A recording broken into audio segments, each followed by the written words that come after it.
विश्व 24 न्यूज हर पल आपके साथ। श्रवणबाळ आश्रमशाळेतील मुलगी या इंदापूर शहरातून जे ऊसाचे ट्रॅक्टर चालतात, जड वाहतुकीचे जे ट्रॅक्टर चालतात, सकाळी ही घटना घडल्यानंतर सुद्धा अजूनही इंदापूर शहरातून ट्रॅक्टर चालत आहेत। प्रशासन काय चुपी केलंय का? या गोष्टीकडे लक्ष कोण देणार आहे? याचा कोण मालक नाही का? ती मुलगी जरी आश्रमशाळेतील असेल तर आपल्या इंदापूर शहरातील सर्व परिवारातील एक लहान मुलगी आयुष्यातून उठून गेलेली आणि आशाचा ट्रॅक्टर तरी सुद्धा चालत असेल तर याला कोण जबाबदार आहे?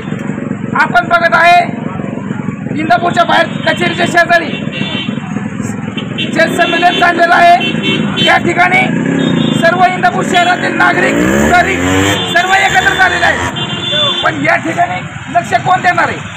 हे ट्रॅक्टर असाच चालत राहणार आहे का? एका चिमुरडीचा जीव असाच राहणार आहे का? त्या गोष्टीकडे दुर्लक्ष का करत आहे? ती लोक का बघत नाहीत? त्या गोष्टी आपल्या सर्वांच्यासाठीच आहेत, माझ्या एकट्यासाठी नाही। हा ट्रॅक्टर चाललेला मी या ठिकाणी अडवून धरलेला आहे। प्रशासनाने यावर एकही ट्रॅक्टर यापुढे इंदापूर शहरात आला नाही पाहिजे। जर असा ट्रॅक्टर कुणी आणला तर इंदापूर शहरातील व इंदापूर शहरातील शिवसेना एकही ट्रॅक्टरचे सर्व टायर फोडले जातील। एकही ट्रॅक्टर इथून जाऊ देणार नाही। आपण यावेळी सर्वजण या ठिकाणी बघत आहे का असा अन्याय झालेला आपल्याला बघू वाटतं का? का आपल्याला कळत नाही का? ह्या गोष्टी कोणी बघितलं पाहिजे? या आमच्यासारख्यानेच बघितलं पाहिजे का? एवढं मोठं प्रदर्शन भरलेलं आहे, त्या ठिकाणी अजित पवार आलेले आहेत, आमदार आहेत, सकाळी घटना घडली तरी सुद्धा या गोष्टीकडे दुर्लक्ष का आहे? याचं उत्तर सर्वांनी द्यावं।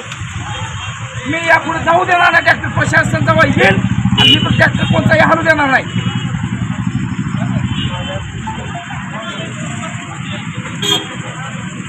सकाळीच घटना घडली, सकाळी घटना घडून सुद्धा ट्रॅक्टर इथूनच जाते नाही का? आपल्या घरातलं जरा ते लेकरू असतं तर आपण सर्वांनी ही परिस्थिती बघितली नसती का? व बघत राहिला असता का? या गोष्टीला जबाबदार कोण आहे? कोणी बघू शकत नाही, कोणी बोलू शकत नाही या गोष्टीला। असा अन्याय आपल्या घरातलं जर लेकरू वाढत असतं आपण बघत राहिलो असतो का? सकाळी जर घटना घडली त्याच्यानंतर राज्यातील महत्त्वाच्या आणि आपल्या भागातील ताज्या बातम्या पाहण्यासाठी आजच आमच्या विश्व 24 न्यूज चॅनलला यूट्यूबवर सबस्क्राईब करा आणि बेल आयकॉन प्रेस करा।